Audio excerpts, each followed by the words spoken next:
In a world populated by sports entertainers and all elite athletes, one man seeks to end the endless outcomes of war. Ruled by demos, strangled for star ratings, professional wrestling seeks a new hope. A man destined for greatness. A man destined to suplex anyone in his path. A man who's gone toe-to-toe with icons, legends, and lived to tell the tale inside the squared circle. A man destined to hold the AEW, TNT, and tag team titles, all on his own. A man whose power, strength, and grace will provide a new generations of wrestlers a new hope. I'm not talking about a man. I'm not talking about a myth. I'm not even talking about a legend. I'm talking about a future god of professional wrestling. He is neither a nook or a crook. This is neither a dream or a meme. This week's Wrestling with Fiction will change the landscape forever, as tonight we look at... Hold it. Nope.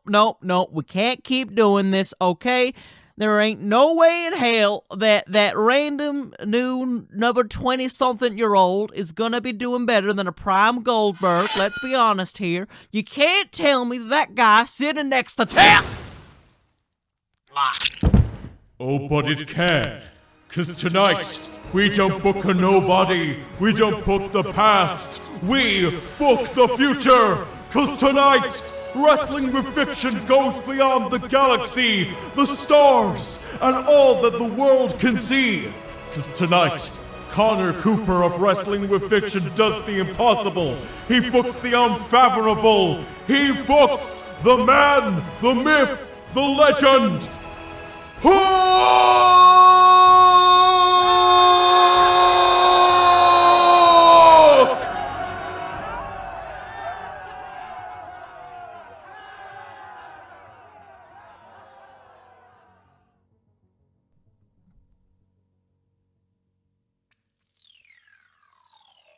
Ladies, gentlemen, and gentlemen, that was a hell of a tone shift, wasn't it? My fictional friends! Welcome to this week's edition of the Wrestling with Fiction podcast. The podcast where I pitch to you wrestling storylines from the good to the bad to the damn right insane. My name is Connor, and this might be the most insane storyline we have covered to date. Because by God, friends, we are booking the most impossible task, AEW's future. The man who faced Sting at Revolution for 4 minutes. 4 minutes, people! And he got all the offense. It's Hook. Yes, the man who hasn't even had a wrestling match yet. But for some reason, the entire internet wrestling community has lost their fucking mind for. I know I just sweared, but I'm keeping it in there. Yes, Hook. The son of Taz. Who for some reason they went from Taz to Hook. Are we gonna get a plate next? Or screwdriver? That is an odd son name if we're going by wrestling continuity. But hey, we live in a world where Mace and T-Bar are a thing. So I can't fully complain. Either way, Hook is a bit of a mystery in professional wrestling, isn't he? He's kind of that guy who you feel like he might get a chance to wrestle soon, but we don't quite know. It's clearly in the works, right? Like, you've had little moments on Dark where we've seen him, like, flip a guy over as, like, a bit of, like, cool little exposure. So, you gotta imagine at some point a match has gotta be in the works. Like, he's been on television what feels like for over a year now, if I'm not mistaken. That's kind of a big deal, especially for a guy like Hook, who is roughly, I'm assuming, near the same age as me, like 22, 23. He's already got like television experience, so I feel like it's only a matter of time till we see him in the ring. And what better way to speculate what you can do with Hook then right here at Wrestling with Fiction, where we pitch random stupid storylines. So, we are booking Hook's official match, kind of, additional stuff here and there, maybe potential feuds. Maybe by the end of this, he might even hold the championship. Maybe, possibly. You never know with Hook, right? But before we get to that, I will emphasize, if this is your first time listening to this podcast, whether it be on YouTube or on your favorite podcast app, timestamps will be in the description. So if you happen to turn up to this and you want to skip to a certain part of the episode, feel free to do so. It doesn't hurt me. It doesn't hurt you. We all have incredibly busy lives.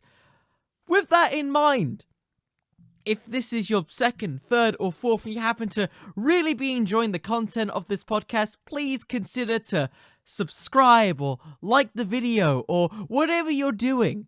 Please just show some support to the show. It helps out a lot, and it helps keep lights on this podcast.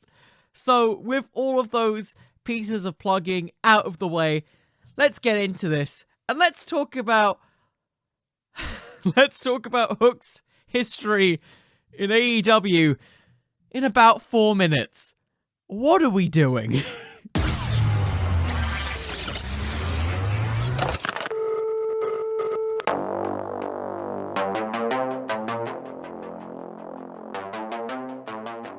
Okay, so unlike a lot of people who we've covered before with extensive history and backgrounds, I mean, really, Hook's history is truly omnipresent, because that's just the gravitational pull of a hook.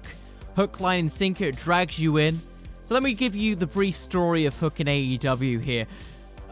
He joined Team Taz on the December 16th episode of AEW Dynamite. He's been the second man for a lot of AEW Dark and Elevation matches involving various Team Taz members. And that's about it. That's about it for Hook. Yeah, you could argue he had some involvement in the Team Taz story with Darby Allin and Sting. As I talked about, he beat up Sting for 4 flipping minutes! But that's the extent of Hook's time in AEW. We've had little to no showing of, significant wrestling ability. All we've seen is mostly, a couple of moves from Hook, which are some very nice-looking suplexes that feel very distinct. Maybe harboring back to a certain suplex machine who happens to be on commentary from time and time again. I guess we'll never know. But yes, that is the extent of our history with Hook. It's really short. But what this gives more time to discuss the potential of Hook. And I know that's all what you've all been waiting for, is that potential of Hook. So, Hook has a very neat upside. The guy is 22. He's an incredibly young guy, roughly the same age as guys like Daniel Garcia, which basically means he's got all the time in the world to grow. Plus, the amount of television experience he's had is close to a year on AEW, which is the second largest wrestling company in the US. That's quite a big deal, and you consider the people who he's had under the tree having to work with, guys like Sting, Darby Allin, Jon Moxley, Cody Rhodes. That's an impressive resume of guys. And when you factor that in, you've got a potentially really good talent on their hands. And I know that second generation people, for people who don't know, he is indeed the son of Taz, is not always perfect. You see your, to be fair, Curtis Axel, who ended up being alright, your David Flairs of the world, your Grandmaster Sex A's, but this is a promising thing. He's incredibly young. He's in already kind of the big leagues of AEW. And with it, he's being paired up with a lot of really high quality guys to train with. And that's not even factoring potential ring time that we're not seeing. So what I'm actually saying is, we could be in air quotes here maybe, we could be in for a potential breakout year for Hook in late 2021 or 2022. And for me, that's quite exciting because, everybody's looking at, the 4 pillars of AEW. Your Jungle Boys, your Sammy Guevaras, your MJFs, and even, lower down there, your Daniel Garcias, your Wheeler Yutas, and your Lee Moriartys. I think Hook could actually be a dark horse. Someone who nobody's really expecting to do well, but only in, a couple matches, could be a breakout star for the AEW singles division. And I feel like it's only a matter of time till we get that very first match. So that's all the history we have of Hook. It's very short and sweet, with a lot of discussion, talking about how I genuinely believe that if they play their cards right, Hook could be a future, I'd say at the very least, TNT champion. That's how I view Hook. And there's a couple ways that I think you can get there, but before we get to that, and before we get to the whole booking process, let me give you my brief pitch of what I think this story will be for Hook. And there's only one way to do that. And if you've been here, you know what it is. It is the tagline, ladies and gentlemen. So for those of you who are new to this podcast, the tagline is my summary, my pitch for what I'm going to be booking for Hook this week on Wrestling with Fiction. Think of it like a summary that you'd see on Netflix, say, a la Squid Game, or basically Kaiji the live-action anime series, or basically something you'd see on Crunchyroll, or Escape from the Undertaker. I'm gonna keep saying this because, you know what? We're nearly at Halloween. Go watch Escape the Undertaker. It's an interactive thing. You got Kofi Kingston with a bunch of really cool moments. I think it's an underrated movie. If people like it, maybe I'll talk about it. Who knows? Either way, fictional friends, give me your energy as I put my hands up and I put them down on the keyboard as I tell me from the past to cue the music, future me!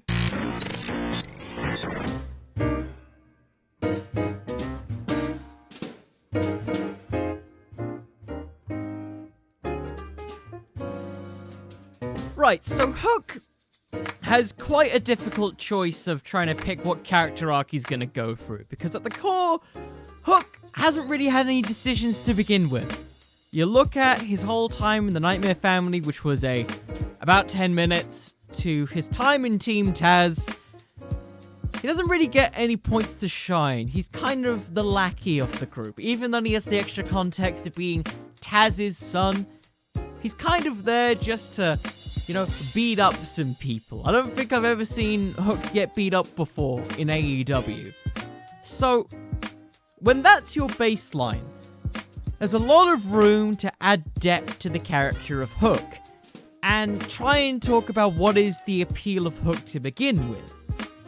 And in my opinion, just looking at the internet wrestling community, it's kind of a meme, kind of not a meme, that Hook is that strong, silent type. He's the guy who looks a bit like he's what would happen if Tom Holland went to juvie, okay? That's what Hook looks like. He's clearly quite a vicious wrestler, just from the brief summations that we've had, but there's kind of a degree of vulnerability. The vulnerability that comes with being a second-generation wrestler. That is that you have incredibly heavy expectations. Look at your most successful second generations who have attempted to surpass their superiors. That is the core of Hook from his inception. It's the reason that we saw Hook align himself with Taz was because Hook refused to stay with Cody Rhodes after Taz kept on complaining at it. Cody, why are you still teaching my son stuff? So, at the core of this tagline this week, Hook's is defying the rules of society. A son of a Tasmanian devil seeks to find an identity of his own on a road to being an all-elite athlete. Hook is that guy. He's, in a strong, silent way, trying to live up to the approvals of his father by, in his own way, being his lackey. And what does that really entail? That entails, kind of always being in the shadow of Taz and kind of being, how do I put this? a underdog to an extent. Someone who ultimately lacks the courage to do anything on his own, being at such a young age in his professional wrestling career.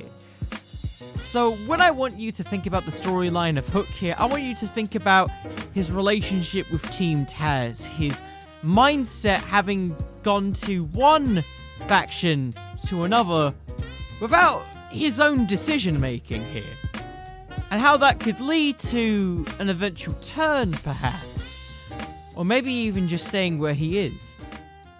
All we know is, underneath all of this, as we head into this fantasy booking, Hook is a man out to prove that he is just as good, if not better, than his father.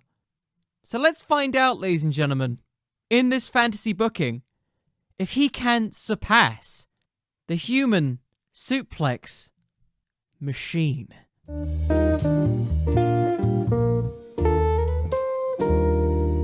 Right, so our story begins in the midst of the AEW Eliminator Tournament. By this point, Eddie Kingston and Powerhouse Hobbs have been eliminated by their respected opponents, Orange Cassidy and Lance Archer. After the loss against Orange Cassidy, Taz is furious after a roll-up from Orange Cassidy led to his advancement in the tournament.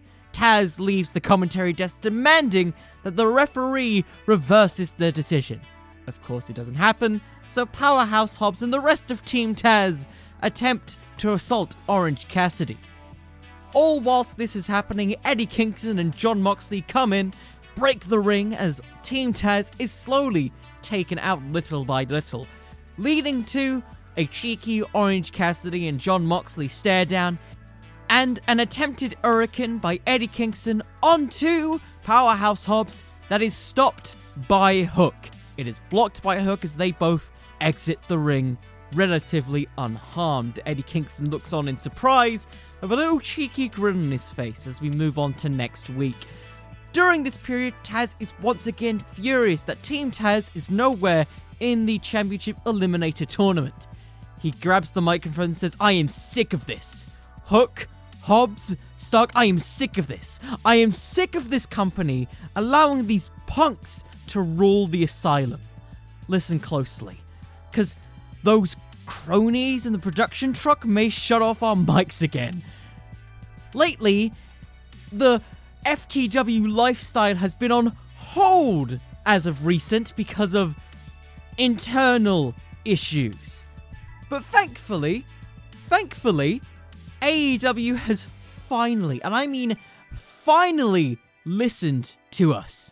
And those issues have been resolved. We have been relegated to the back for too long. Do you understand who we are? Let me remind you. We are Team Taz, the assassins of AEW. See what Ricky holds right there? Do you see it? It's the FTW title. A belt continually devalued and unrecognized by executive bigwigs. This here is what makes AEW special. No pencil neck geeks with their hands in their pockets, no fake tough guys like Moxley, and especially no fake New Yorkers like Eddie Kingston. Kingston, you want to put your toes in Team Taz's business? My family? You have just made the biggest mistake of your life. Because win, lose, or draw, we decide your fate, Eddie.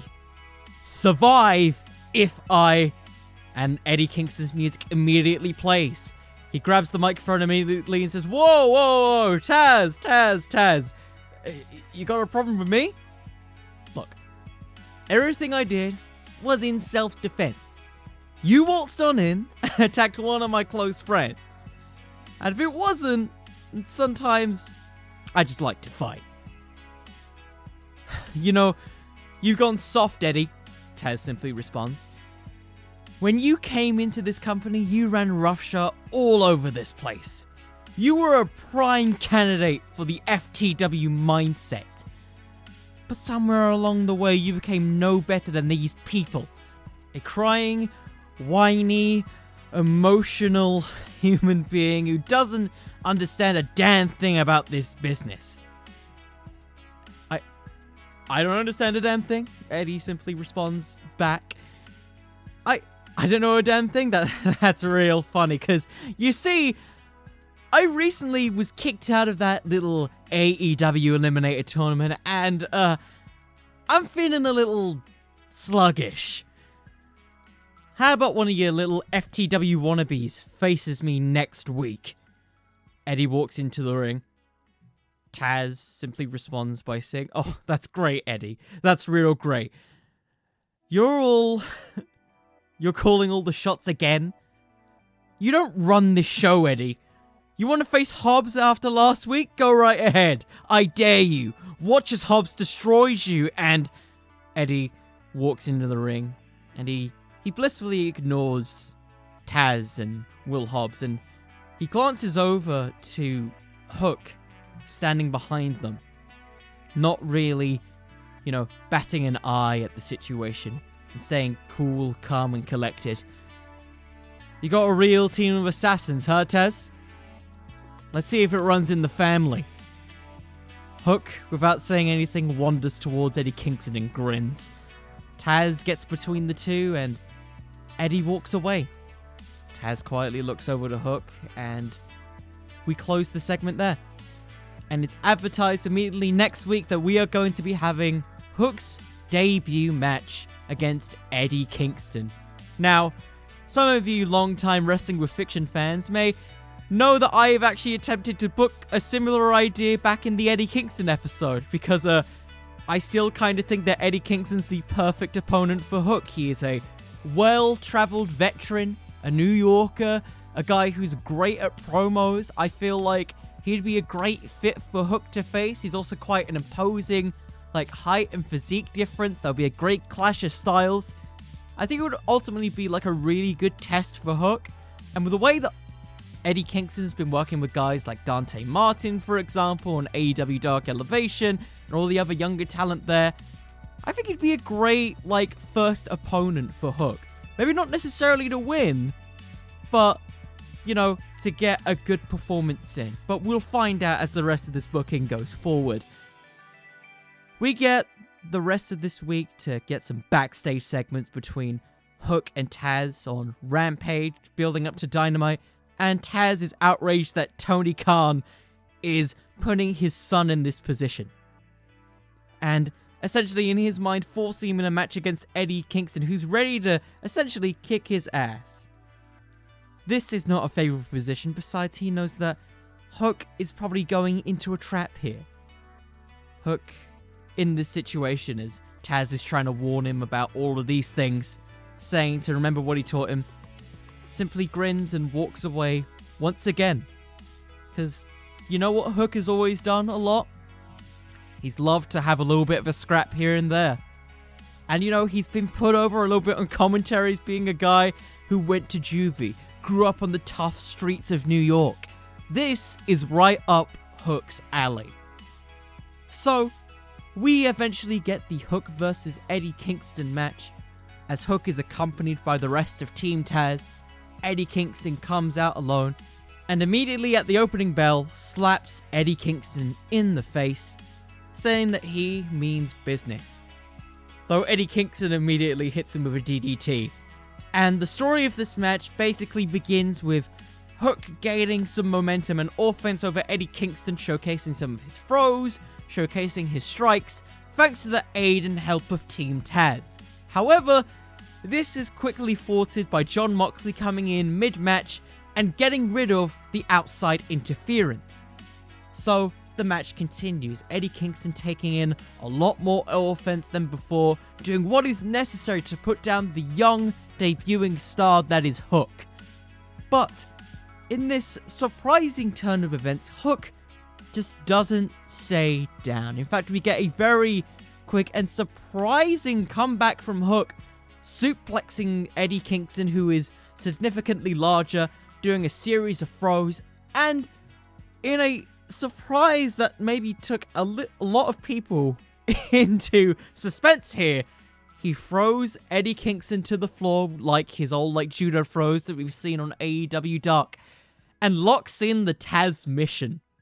Eddie Kingston is looking as if he is about to pass out, but quickly and barely by grabbing onto the ropes, avoids being submitted by Hook, resulting in Hook, due to his lack of experience, getting caught with an hurricane for the 1, 2...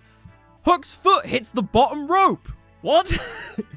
Yes, Hook manages, in a shock of disbelief, shows a bit of heart and gets his foot on the rope. He's been in many fights before. If the situation arises, he can take advantage of it, and he puts his foot on the rope. Eddie Kingston wills himself up, daring him to get up for another hurricane. We see almost like a proper baby face glare in Hook's eyes, being determined, as Eddie Kingston goes for the hurricane one more time, and Hook passes out in the middle of the ring. The referee calls it off, and Eddie Kingston wins the match due to referee stoppage. Hook does not get pinned or submitted. He passes out. He wouldn't let Eddie Kingston get the better of him. So yes, Hook doesn't win at this point. But as we have basically talked about, he's taken on one of the top AEW stars, a guy who main evented Full Gear over a year ago. That's a great establishing first opponent. But where does Hook go from here?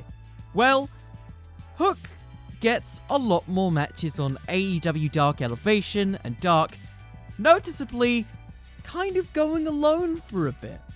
Kind of almost separating himself from his father, who is on commentary putting in his praises for his son, but kind of noticing that it's a bit odd that he didn't call Ricky Starks or Powerhouse Hobbs against guys like, we're going to say Darius Lockhart, who was on AEW Dark, who I hope gets signed at some point, or against Wheeler Yuta.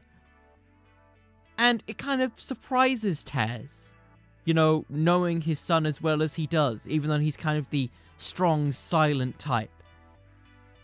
So, immediately, I didn't really mention this before, but after the events of the Eddie Kingston match, Team Taz rushes to the ring, simply just shouting to his son who has been knocked out. Ah, stupid kid. And so, with that, the next week, Eddie Kingston faces Powerhouse Hobbs, which is kind of a noteworthy match in the extent that Eddie Kingston picks up a win against him. Taz is furious once again that, you know, Hook didn't really take advantage of doing a bunch of interference to stop Eddie Kingston. And just mainly that Powerhouse Hobbs took another loss and another loss for the FTW mindset. So then, we get another brief stare down at the end of this match between Hook and Eddie Kingston. We don't know what this could lead to, but who really knows as we head into next week, where Eddie Kingston cuts a promo saying, "This will sound cliche, but trust me, I effing hate them, but hear me out. Growing up in the Bronx, I've always been a bit of a family man. And recently, I've seen some trouble in paradise. Now, as much as I want to smack him in the face, I want to talk some sense into this kid. So, Hook, you crazy punk. I know this sounds like a trap, but it's not. Come out here, because I want to speak to you man to man." And of course, this is interrupted by Taz and Ricky Starks, basically saying that he's got no right to be speaking to his son after what he did to him, and Ricky Starks interjecting, just saying that all you're going to be doing is doing what people at the Nightmare Factory did to him, or what we've been trying to change, and that's misguiding Hook to being a true descendant of Taz's legacy. And with this, we get a little cheeky exchange between them until Hook finally enters on his own, where Taz basically says to Hook that he's doing what he can to make sure that he does not make the mistakes that he did. And Hook simply takes the mic away when he's about to say that he's not ready for it. And he taps on the FTW Championship that Ricky Starks is holding on his shoulder. And he walks away. And that's when the segment ends. The next week, we get a advertised tag team match between Moxley and Eddie Kingston taking on Ricky Starks and Hook Yes, Hook and not Powerhouse Hobbs. So we get a backstage segment with Taz basically saying, just basically repeating the stuff of the previous segment and just saying that he truly believes in him. He says that he's destined for great things, but you won't be having those great things if you follow people like Moxley and Kingston. And so, with that, we get a great little exchange of a tag team where basically Hook takes the majority of the offense up until it looks like Hook is about to go tag in Ricky Starks. He jumps off the apron and he stands at ringside alongside Taz as Taz is looking over at him furious, and he whispers in Taz's ear, and he regrettably looks away from Hook as he is hit with a paradigm shift by Jon Moxley for the 1, 2, 3. The next week we get a promo from Ricky Starks saying that what he did was not personal. He has a lot of respect for Taz and Hook, but Hook is simply not ready to do what he's doing. He is a fighter, but he's not a winner. And in the world of Team Taz and the FTW mindset, that is simply not acceptable. This brings out Hook, of course, with no entrance music, because he doesn't really have anything at this point. And he basically has a little stare down with Ricky Starks as it looks like they're about to go and throw hands, where Taz quickly comes in to break up the pair, saying that we're not doing this insider bullshit again. Hook, I want you to shake the hand of Ricky Starks like we planned in the back, and Ricky, I want you to apologize. Hook, don't be reckless. Ricky, give him a chance. You both have enough rope to hang on. Don't let it hang yourself. Don't you dare thinking about doing anything else. And so the two shake hands as Taz looks on. The crowd, I'd like to believe, is potentially booing as we're trying to build more of a babyface Hook here. As Taz slowly gets out of the ring, Ricky acknowledges it. And immediately, Ricky Starks goes for a clothesline to attempt to, humble the young Hook, in which Hook ducks underneath, goes behind, and locks in a Taz mission. Taz and Powerhouse Hobbs quickly go into the ring as Hook lets go of the hold, and Taz is asking, what are you doing? What are you doing? Hook, this is not what we talked about. What are you doing? And Hook immediately looks at him and he says, what I have to do. And he grabs the FTW Championship and he sprints off into the stands as we end that segment until next week. Next week, we get a backstage segment between Ricky Starks and Team Taz, where he says that he's furious that the FTW Championship was stolen by Hook. And with this, we get Ricky ranting to Taz about how next week he wants to knock some sense into this kid. Taz says he's just a kid, okay? Ignore. I know what he did was bad, but we can work this out. He's a violent kid, but he's a good kid. Remember that, Ricky. We don't want another cage situation. And Ricky storms off, and we get a segment with Taz going off of commentary as he's been put in to kind of replace for a certain situation. He takes off his headset, grabs a microphone, and he says that he demands Hook to return the FTW Championship to Ricky Starks. If he doesn't, he will leave Team Taz. If he does not return it, they are assuming that Hook is their enemy. And Taz simply says this one final plea: I don't care if you're my son. I'll treat you like everybody else. Hook, give back the FTW Championship. Because I swear to you, Hook, if you don't, you're going to be in for the worst beating of your life. Survive if I let you. Hook comes out from the crowd, very familiar to his opponents, Jon Moxley and Eddie Kingston. And Hook comes in Ricky Starks immediately wants a piece of him. Of course, Hook puts out the FTW Championship that he's been holding ever so tightly since he grabbed the title a week ago. And he spits in Taz's face. And in this, Team Taz attacks Hook as Taz looks away from the whole onslaught, seeing that he is beating up his own son. As Eddie Kingston rushes in to save Hook and essentially aligning himself with him. Now setting up for, in a fortnight, an FTW Championship match. It's Ricky Starks versus Hook. We've got the build, we've got the situation. The question is, can Hook overcome the odds of Team Taz, rise above the ranks, and start his ascension into creating a new legacy for the Taz family?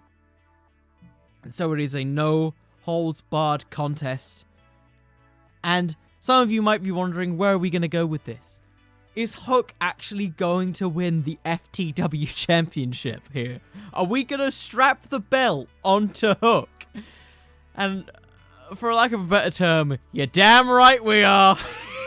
Hook is going to win the FTW Championship in this match, having probably the best way for him to feasibly win a championship in a hardcore-based match, a la ECW to an extent, maybe a little bit more tamer depending on how you feel.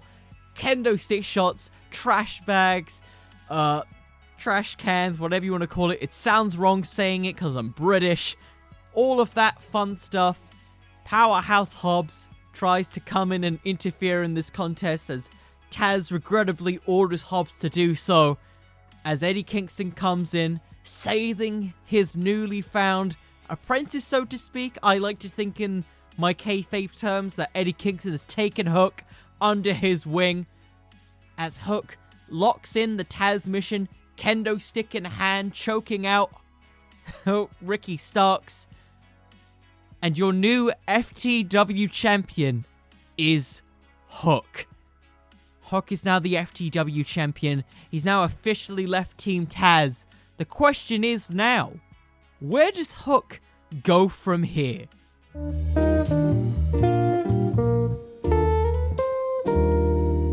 So by this point in the booking, we have established that Hook kind of has a goal to establish things on his own. Now being taken under the wing by Eddie Kingston, Eddie essentially cuts some promos for Hook, because I kind of like the idea of him being the strong, silent type who's getting over with grins and facial expressions. It's going to help him down the road. So at this point, Eddie Kingston cuts a promo saying that now that Hook is the FTW champion, he will take on any and all comers, saying that for the past two title holders, the FTW championship was an afterthought, a belt that was unrecognized by AEW because there wasn't a good plethora of challenges. And if you look back in the history books, that's kind of true. You got him, Brian Cage, defending it against Powerhouse Hobbs, and that's kind of it there. Then he dropped the belt to Ricky Starks, and then we just had that back and forth for the title. There hasn't really been any fresh challenges, so Eddie Kingston states further that now that Hook is trying to carve his own path, he's going to carve it by crushing skulls in the name of the FTW Championship. For the FTW Championship means F the world. For Hook, it means face the world, as he will take on everybody who dares want a shot at the FTW gold. So basically, think of Eddie Kingston on the side being the mouthpiece of Hook, giving him some veteran advice. And from this point, in this second part of this story, this is pretty much booking Hook's FTW title reign. So, during this period, Hook is trying to find an identity of his own. He is having matches on AEW Dark, Elevation, getting over his moveset a little bit more, where at one point during a appearance on AEW Dynamite, as he's coming out to celebrate his victory over Ricky Starks, he's mysteriously attacked by the Hardy family office, specifically Matt Hardy, who's taken an interest in this championship. So over the coming weeks, we get a series of matches between Hook and various members of the Hardy family office, your Jack Evans, your Angelicos, and of course your private parties, all leading to an FTW championship match between Matt Hardy and Hook in a no-holds-barred match. You're noticing a trend here, it will all make sense later. Basically, Matt Hardy says that he is an icon, a man who pioneered the powers of the extreme and brought it into the modern era of professional wrestling. So it shocks him that he's never been considered for the FTW championship. And he continues to state that he deserves a shot at the gold more than anybody else because he is iconic, he is big money, and he is the leader of the extreme. So with this, the match is set up for an unknown reason, bar to Hook's own imagination here.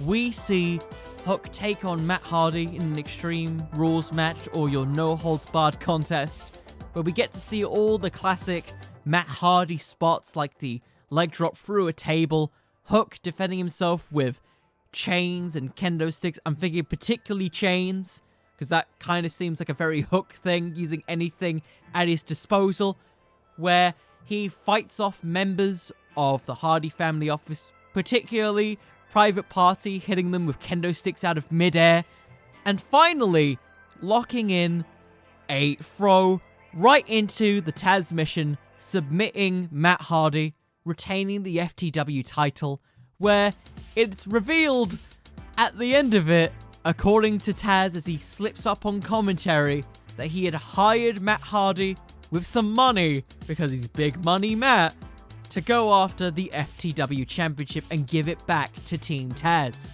This moves on further where we get Hook's next big feud, and it's with Joey Janela, because he had only recently turned heel, and he's got that cool new partnership with the person who I can't properly remember. And if you guys remember Joey Janela versus Hangman Page at All In, or him against frickin', you know, John Moxley at the original Fyter Fest, it's gonna be a flipping banger. So, with that, Hook once again fighting for his life, noticeably more banged up. We see his ring gear, which is basically what he enters in anyways, having noticeably more tape around his arms, taking on Joey Janela, in which he barely avoids an elbow drop through the table to crawl himself into the cover for the 1, 2, 3. Hook survives another FTW title defense, where he is noticeably more banged up than ever before. And with this, we get a brief little interaction between Eddie Kingston and Hook, in which he says that I'm proud of you. You're really starting to show that you are worth something in this company. You're not a sidekick, Hook. You are a truly violent SOB. You're not a suplex machine. You're not a Tasmanian devil. But you are a fighter, Hook. You are the new human suplex machine. You are the Terminator of AEW, which immediately brings out Brian Cage, the former FTW World Champion, in which he says and claims that Hook hasn't changed at all, and that all of this is just a facade, bringing up the idea that Hook is only really doing this to have a little angsty phase, and say pretty much that he will never live up to Taz's legacy, which immediately aggravates Hook, leading to a little confrontation and a big match between the pair, in which Hook eventually, with the help of Team Taz, ironically because of the hatred between Starks and Brian Cage, leads to Hook getting the win, and a stare down between him and his father, where he realizes that he inadvertently helped him out, quickly walking away like ships in the night. And through this, we get a couple of weeks where Team Taz and Hook have some very vague interactions between each other. We see Taz kind of angry at him, but also with a slight little grin in his eye. Not in his eye, you know, a slight gleam in his eye that his son is beating the living S-word out of everybody like he used to do back in the day at ECW. And with this, that is the end of part 2 in a very short brevity thing as we head into the final part of this story and the rise of Hook and the raising of prestige of the FTW Championship. Because now, as I hope you've seen, it's time for Hook to take on some real competition. After surviving weekly and entertaining hardcore style matches, Hook has elevated himself higher than Team Taz ever have within a year of his wrestling career. So now, it's time for Hook to face his toughest challenges yet. The true pinnacle of professional wrestling.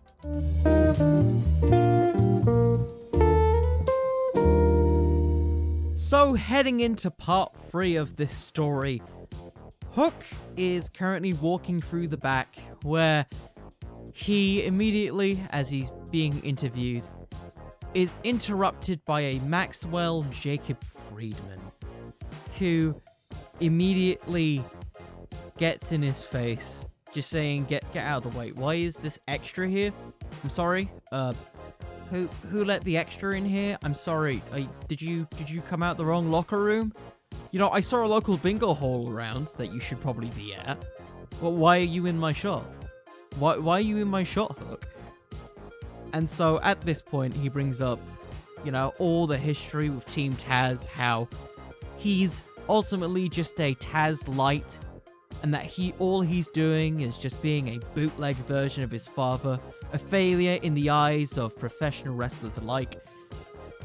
And immediately, Hook does not take a liking to this and slaps MJF in the face, and a brawl starts to ensue, in which it is broken up by Wardlow, who, in this process, power bombs Hook through a table, setting up a FTW Championship match between Hook and Wardlow, in which it is as chaotic as it sounds, as Hook, banged and beaten up over the weeks of FTW title matches, has to fight from underneath to take on Wardlow, using whatever items he can around the ring and around the area to put in his advantage, trying to use ring posts to isolate and injure body parts of Wardlow, who powers out of these situations and uses his immense athleticism to overpower Hook. And as it looks like Hook is about to win the match, in comes MJF with a dynamite diamond ring, and Wardlow hitting the F10. And if you want add some extra spice, even though we've already had a table spot, through a table for the 1, 2, 3. Wardlow becomes your FTW champion as the rest of the Pinnacle come in to assault Hook. Sean Spears locks up one of Hook's uninjured legs. MJF grabs the dynamite diamond ring as FTR grabs up Hook. And as this happens, Eddie Kingston tries to help, but he can't do anything because of the tag team work of FTR. John Moxley is too busy working with Orange Cassidy, so he's not out there. Brian Cage comes out after having a change of heart and seeing the hard work of Hook over the past few weeks. And of course, the last people out there are Team Taz, looking on from the ramp. Which, well, Taz quickly orders them, Ricky Starks, Powerhouse Hobbs, to walk away. As Hook is hit once again with the Dynamite Diamond Ring and the FTW Championship, as he's left laying and is hospitalized for several weeks. The next week, MJF cuts a promo saying that, are you serious? Did you really expect that I was going to be facing a guy like Hook? A guy like him? Do you see what he does? He comes out, dresses like a rabid lunatic. He comes out dressing like every single one of you. A baggy t-shirt, a long pair of jeans. He's nothing but a piece of New York scum. A guy who should have been in juvie years ago. Are you all serious? You want this guy to come after me, this hardcore Nimrod. Hook, for a kid your age, you're easily one of the most violent, resourceful professional wrestlers I have ever seen at such an age. You had a belt recognized. Well, that's debatable, but it was relatively recognized. But now, under the guise of the Pinnacle and Wardlow, my man, it is truly one of the most prestigious titles in professional wrestling. And since you are a common man, just like one of these white trash hicks, you're ultimately a loser. No matter what you do, no matter how much you try to impress your Tasmanian daddy, all the blood, all the sweat, all the tears, means nothing. Because you are nothing but a human car crash waiting to happen, like your pathetic commentating father. You're doomed to break down, so please consider what I did as a warning. Never step into a professional wrestling ring again. Forget the legacy. Step another foot near me, and I will lock you in a sleeper that you'll never wake up from. I'll send you to the juvie where your crappy father should have left you. With that, the Pinnacle stand tall. And during this, we get, of course, the eventual MJF versus Darby Allin match. Now, I know I've said several weeks for this, but we don't know when MJF versus Darby's going to happen. So we get that happening. And during it, Darby Allin manages to pick up a win against MJF. I realized I did a really long pause for no reason there, as the Pinnacle come in to assault Darby Allin. And with this, we get a sound that's been very missed. Some of you might remember it as War Machine by Kiss playing in the background. As, out of nowhere, we see coming out from the stands Hook, formerly hospitalized, coming out with chains and kendo sticks ready to take on the entire Pinnacle, who run away as Hook, for the first time, grabs a microphone and he shouts, MJF, you wanted to ruin my life? You wanted to say that I was no better than my father? Well, guess what?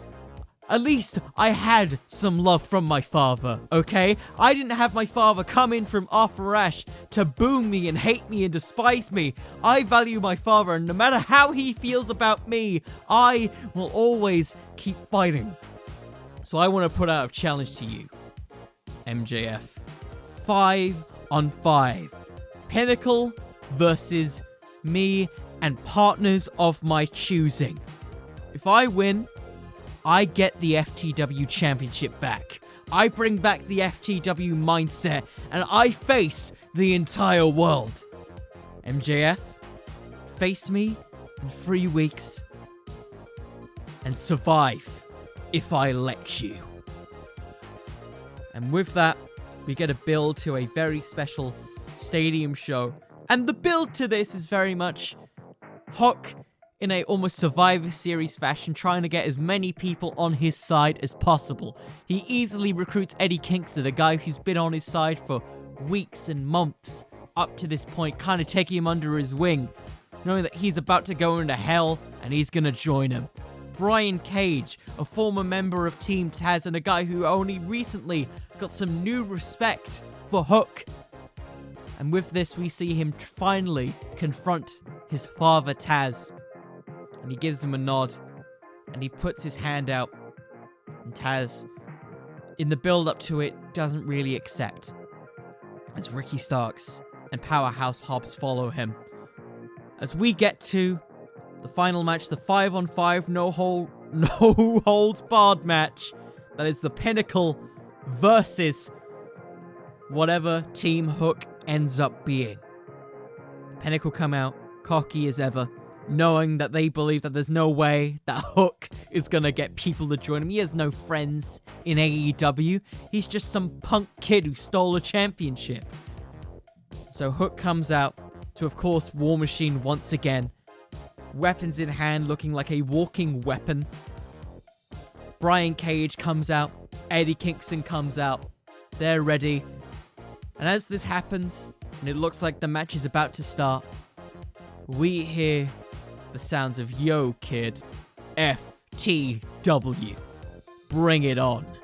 As Taz looks on reluctantly, and he says to Ricky Starks and Powerhouse Hobbs, "Go get 'em, boys."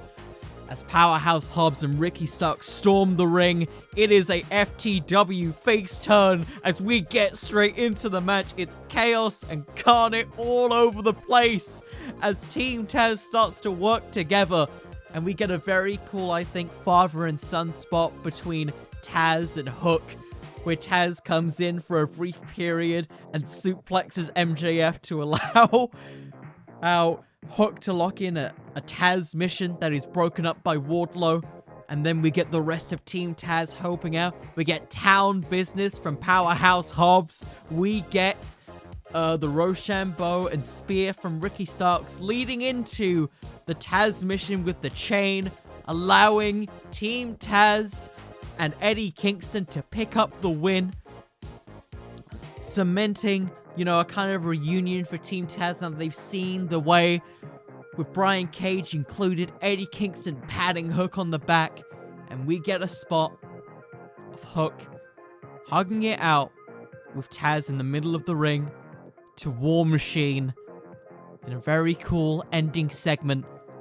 And from there, you can do whatever you want. You can have Hook go after the FTW title. You can maybe have a member of Team Taz go for it. All we have now is that we've established Hook as a significant player in AEW in a relatively short space of time, taking on various covers, or all-comers, my mistake there. And at the end of the day, establishing Hook as a viable babyface contender in the right circumstances. Maybe not quite at the main event level, but enough where if he's rallied behind a group of people, that he can do anything, because Hook is an absolute beast when backed into a corner, because Hook is a fighter and a man who has fully embraced the FTW lifestyle.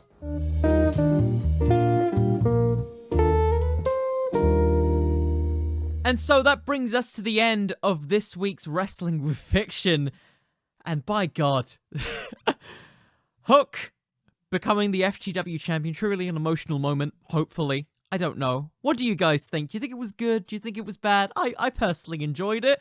I like the idea of Hook, going off on his own for a bit and establishing himself, earning his stripes, a la a New Japan star going on an excursion. This is his excursion in AEW. Now, I know some people may be disappointed that I didn't book him to win the world title and TNT championship at once, but beggars can't be choosers. You gotta build to it, You gotta build to Hook dominating the entire AEW roster. Eventually, he's gonna squash Kenny Omega in a couple minutes, so let that be where it ends there. Personally, I quite enjoyed this booking. It was a booking I wasn't expecting to enjoy as much as I did. It was weird trying to think of what the hell do you do with Hook, with what we already know about Hook. And with that, I just want to quickly say thank you all so much for listening. It has been truly a pleasure to give you this episode this week. If you enjoyed this podcast, please consider, liking, sharing it with your friends and your friendliest friends, possibly even leaving a review on your favorite podcast app, or leaving a comment down below saying if you enjoyed this episode. And with it, I just want to once again say thank you so much for listening. It's amazing to be back. It's amazing to be doing all these really cool things, and I'm posting this at the end of the day as I'm about to go to my very first indie show! Yay! First time since the whole pandemic happened, so I'm very much looking forward to that. Aside from that, I've got some very fun other projects that may or may not be coming soon. You may never know. You may have to check Twitter at Connor the Cooper, or on Instagram at Wrestling with Fiction. Maybe I'll even say it on TikTok. Who knows? At Wrestling with Fiction. I am a mystery. I am a mystery, people. And with that, ladies and gentlemen, I think I'm going to end it here. Thank you all so much for listening. I hope all of you have an absolutely lovely day. And remember, everyone, wrestling can always use just a little bit more fiction. See you all. Good night, everybody.